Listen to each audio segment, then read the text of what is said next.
Now let's calculate dA in polar coordinates. Remember from section 14.8 that dA is going to be the absolute value of the Jacobian determinant times dr d theta. So that's going to be the formula we're trying to fill in.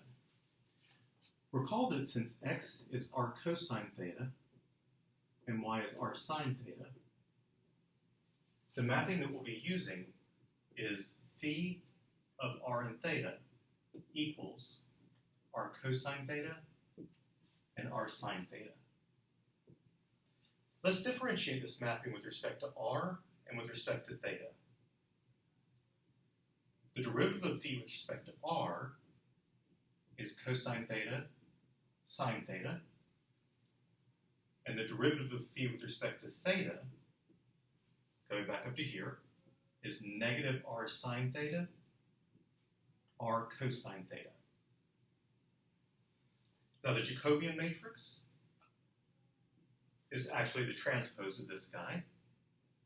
If I put cosine theta, sine theta, negative r sine theta, r cosine theta. But if I take the determinants, the determinant of the Jacobian is indeed equal to that determinant. Carrying that out,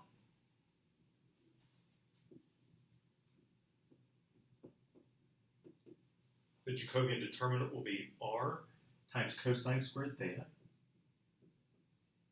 minus r times sine squared theta. Oh, minus a negative r sine squared theta. That's minus a negative. If we factor out an r, we have cosine squared theta plus sine squared theta, which just gives us r.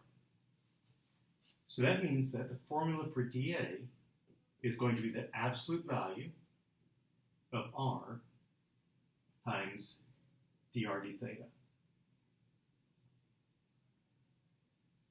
And if we're being careful, that's what we'll substitute in. Now, most of the time, we're going to set up our bounds so that r is positive.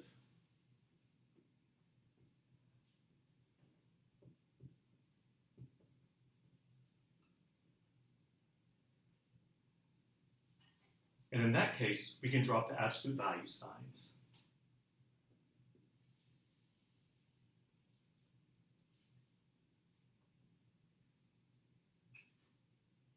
So this is a formula that you should memorize, that in polar coordinates, dA is the same as r dr d theta.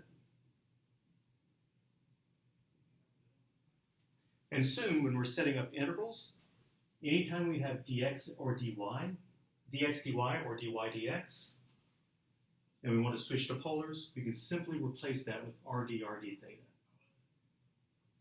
So if you go ahead and memorize this, then you won't have to rederive this formula on an exam.